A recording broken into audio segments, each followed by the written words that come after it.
नमस्कार दोस्तों, स्वागत है आपका मेरे YouTube चैनल वेल्टेक में। दोस्तों आज हम बात करेंगे कि वेल्डिंग में कौन कौन से दोष आते हैं और ये दोष क्यों आते हैं। तो जब हम वेल्डिंग करते हैं, जैसे हम आर्क वेल्डिंग करते हैं, तो आर्क वेल्डिंग में कौन कौन से दोष आते हैं, इनका निवारण कैसे करते हैं, तो इस विषय में हम आज सीखेंगे और जानेंगे कि ये दोष कौन कौन से होते हैं, उनकी पहचान क्या हो सकती है और इनको हम कैसे कम कर सकते हैं। ठीक है, जैसे कि हम वेल्डिंग करते हैं तो वेल्डिंग में कई बाधाएं हमारे सामने आती हैं और कई सारे वेल्डिंग में दोष आते हैं। तो आइए शुरू करते हैं आज की वीडियो। तो दोस्तों सबसे पहले हम देखेंगे अंडर कट। तो अंडर कट का क्या मतलब है कि हमारा जो मेटल है, जब हम वेल्डिंग करते हैं, यहाँ पर जैसे हम वेल्डिंग करेंगे तो यहाँ वेल्डिंग के किनारे में एकदम कट लग जाएगा। ठीक है, मतलब यहाँ से कटेगी वेल्डिंग की, ये जो है किनारे से गहरा होता चला जाएगा। आपने देखा होगा ये इस तरीके से यहाँ पर कट आ जाता है वेल्डिंग के साइड में, इस तरीके से ये कट लग जाता है। मतलब कि जब हमारी इलेक्ट्रोड चलती है और मेटल पिघलता है और यहाँ गहरा होता है, तो इसका हम निवारण कैसे करते हैं।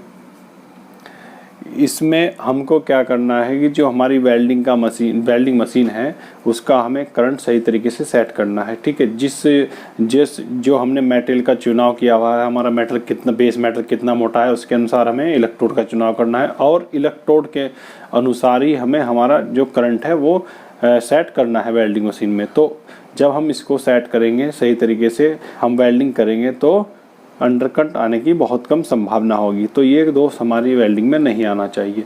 इसके बाद हम देखते हैं नेक्स्ट, बीड सही नहीं होना। तो बीड सही नहीं होने का मतलब ऐसा है कि जब पहली बार कोई वेल्डर वेल्डिंग करेगा, जैसे ये कोई जॉब है,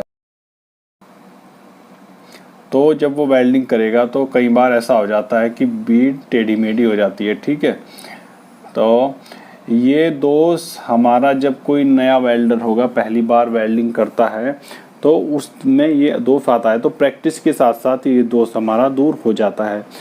तो इसके बाद हम देखेंगे नेक्स्ट जो हमारा दोष है वेल्डिंग में आने वाला, ब्लो होल।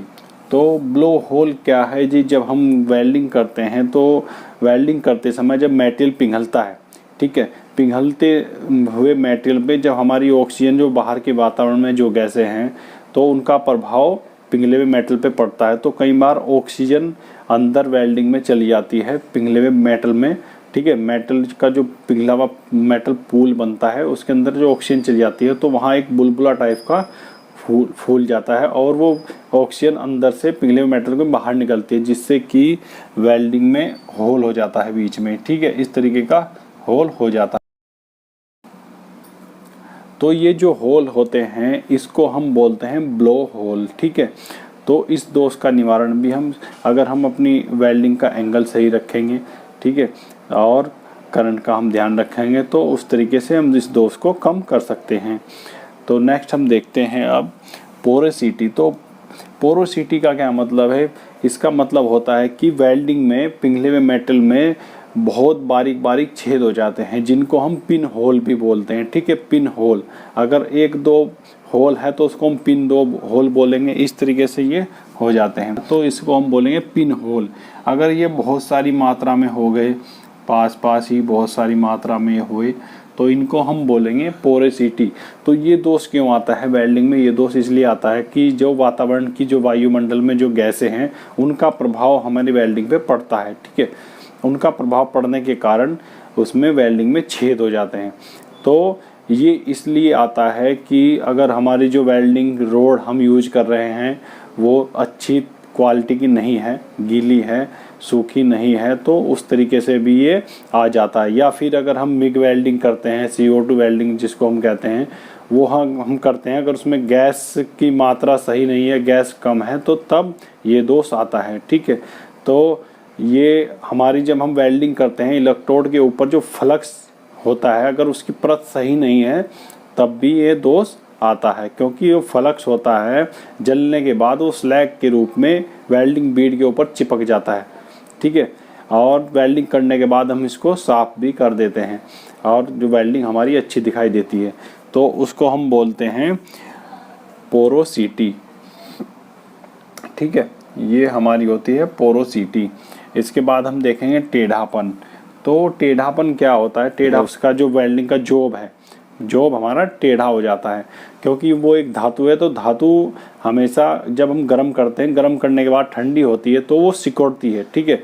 तो ये एक ऐसा दोष है जिसका जो वेल्डिंग में आएगा, लेकिन इसका हम निवारण कर सकते हैं, इसको हम कम कर सकते हैं। तो इसको कम करने के लिए हम क्या करेंगे, जैसे हमारी ये दो पार्ट हैं वेल्डिंग जिसको हमको करना है, एक ये है और एक ये है, ये दो टुकड़े हैं। जब हम इनको बनाएंगे तो उस समय हमको क्या करना है, ये जो पार्ट है यहाँ पर जब हमको यहाँ से टैग करेंगे, ठीक है, यहाँ पर हम टैगिंग पीस लगाएंगे तो थोड़ा हम इसको नीचे की तरफ इस तरीके से इधर की साइड हम झुका लेंगे पहले ही, ठीक है।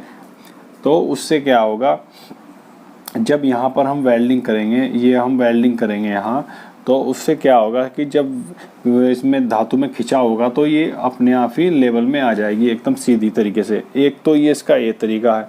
दूसरा तरीका इसका क्या होता है कि हम पहले ही यहाँ से इनको क्लैंप कर लें, ठीक है, यहाँ पर हम क्लैंप कर लें इस जॉब को। तो जो भी संभव हो, जो तरीका हम संभव हो तो उसका हम अपना सकते हैं और इसको हम कम कर सकते हैं, ठीक है। इसके बाद देखते हैं हम क्रेटर। तो क्रेटर दोस्तों एक वेल्डिंग में आने वाला दोष है जो कि वेल्डिंग बीड के लास्ट में आता है, ठीक है। ये जैसे कोई एग्जाम होते हैं तो उनमें भी ये सवाल पूछा जाता है कि क्रेटर क्या है। तो क्रेटर क्या है, वेल्डिंग में वेल्डिंग बीड के लास्ट में आने वाला दोष है। यहाँ पर जैसे हमने यहाँ से वेल्डिंग शुरू कर दी, ठीक है, तो वेल्डिंग करते समय हम जहाँ यहाँ पर रुकेंगे, तो यहाँ पर जब हम रुकेंगे तो यहाँ एक गोलाकार, एक अंडाकार टाइप का एक होल, एक गड्ढा हो जाता है, ठीक है। वो होता है वेल्डिंग, जब हम आर्क वेल्डिंग करते हैं तो इलेक्ट्रोड का जो फोर्स है उसके प्रेशर से हो जाता है। तो ये लास्ट में आएगा ही। तो इसका हम क्या करेंगे, जब हम यहाँ पर टैगिंग पीस लगाएंगे तो जब हम वेल्डिंग करते आएंगे तो वेल्डिंग करनी हमें यहाँ ख़त्म नहीं करनी जॉब के ऊपर, हम उसको करते समय यहाँ तक पहुँचेंगे और यहाँ ये क्रेटर जो है हमारा जो टैगिंग पीस है उसके ऊपर आएगा और वेल्डिंग हम जहाँ से काट देंगे तो हमारी जो पेवर जो अच्छी वेल्डिंग है वो हमें बच जाएगी, साफ़ सुथरी वेल्डिंग हमको मिल जाएगी, ठीक है। तो ये होता है क्रेटर और इसको हम इस तरीके से दूर कर सकते हैं। नेक्स्ट है हमारा क्रैक।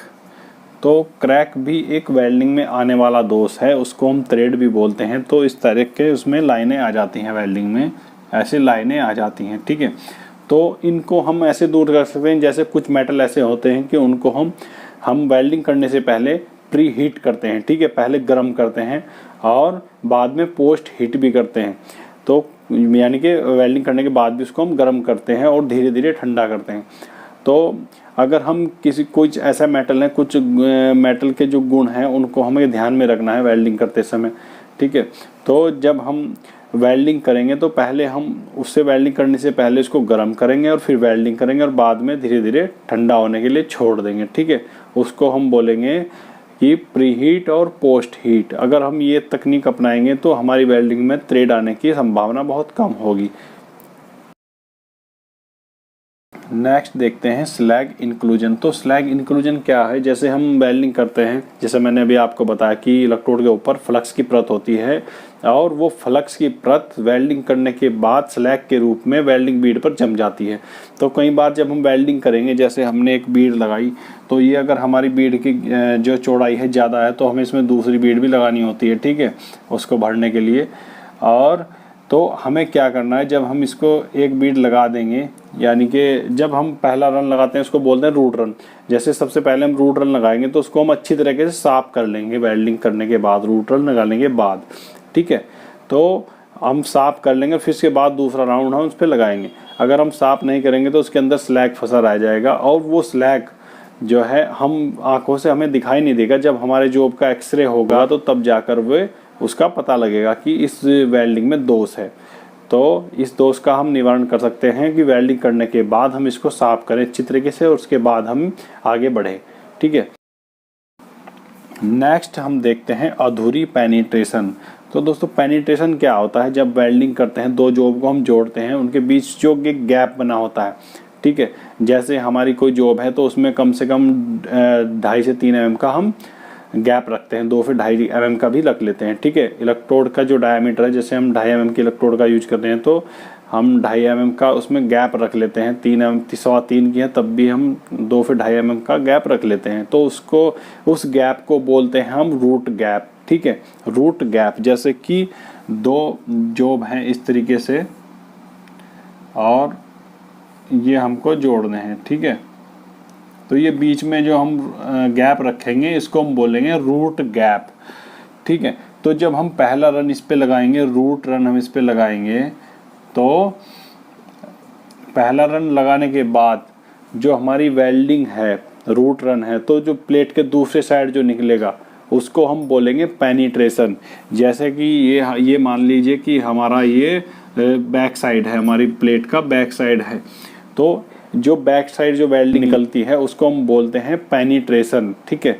उसको कहते हैं हम फ्यूजन की गहराई को पेनिट्रेशन कहते हैं। फ्यूजन मतलब पिघले हुए मेटल की जो गहराई है, ठीक है, जो जॉब के किनारे अच्छी तरह से पिघल जाते हैं और वेल्डिंग बाहर दिखाई देती है कि मतलब जॉइंट अच्छी तरीके से जुड़ गया है, तो उसको हम बोलेंगे पेनिट्रेशन। फ्यूजन की गहराई को पेनिट्रेशन कहते हैं, ठीक है। तो इसको हम इस तरीके से दूर कर सकते हैं कि जैसे हम पहला राउंड लगाएंगे तो उसमें हम एक जो गैप रखना है 2 से 2.5 mm के लगभग का जो गैप रखना होता है वो सही रखें, और जो हमारा वेल्डिंग का करंट है उसको भी हम सही रखें। उस तरीके से ही हम इसको दूर कर सकते हैं। और ये एक बहुत ही महत्वपूर्ण है कि इस चीज़ का हमें ध्यान रखना है कि पेनिट्रेशन हमारी अच्छी होनी चाहिए जॉब में, नहीं तो हमारा जॉब फेल हो जाएगा, ठीक है। अब है ओवरलैप। तो ओवरलैप का क्या होता है दोस्तों, जब हम वेल्डिंग करते हैं, वेल्डिंग की बीड लगाते हैं, तो कई बार हमारी वेल्डिंग बीड सही तरीके से नहीं होती, ठीक है। जैसे ये कोई जॉब है, इस पर हम वेल्डिंग करेंगे तो वो बीड जो है इस तरीके से हो जाती है कि वो ऊपर उठी उठी दिखाई देती है, मतलब कि जैसे ये हमारा बेस मेटल है, यहाँ से थोड़ी उसकी जो हाइट है वो थोड़ी ऊपर दिखाई देगी, मतलब वेल्डिंग बीड एक सही स्थिति में नहीं होगी, अपना जो बेस मेटल है उससे भी ऊंची दिखाई देगी, ठीक है। और वो एक पूरी तरह से पिघली हुई मेटल नहीं होगा, मतलब पूरी तरह से वेल्डिंग नहीं पिघलती, मतलब जो मेटल है सही तरीके से नहीं पिघलता। तो इसको हम दूर कर सकते हैं कि वेल्डिंग का हम करंट जो है उसका सही चुनाव करें इलेक्ट्रोड के अनुसार, ठीक है। वेल्डिंग का करंट, जिससे कि मेटल, इलेक्ट्रोड और हमारा बेस मेटल दोनों सही मात्रा में, बराबर मात्रा में पिघले, तो उसको हम अपनाएंगे इस तकनीक। तो हम इसमें ओवरलैप के जो दोष है इसको हम दूर कर सकते हैं। तो नेक्स्ट है स्पैटर। तो स्पैटर भी एक बहुत ज़्यादा आने वाला वेल्डिंग में एक दोष है। इसका हम निवारण कैसे कर सकते हैं, पहले तो हम पहचानते हैं स्पैटर होता क्या है। तो स्पैटर क्या होता है, जब वेल्डिंग करेंगे तो वेल्डिंग के छींटे हमारी प्लेट पर पड़ जाते हैं, मतलब धातु के छींटे, ठीक है, पिघलने के बाद ऐसे प्लेट पर पड़ जाते हैं। तो आते हैं वेल्डिंग में, ये पड़ते हैं जब मेटल पिघलता है और इलेक्ट्रोड का जो फोर्स पड़ता है उसके कारण ये आ जाते हैं, ठीक है। लेकिन ये ज़्यादा मात्रा में नहीं होने चाहिए।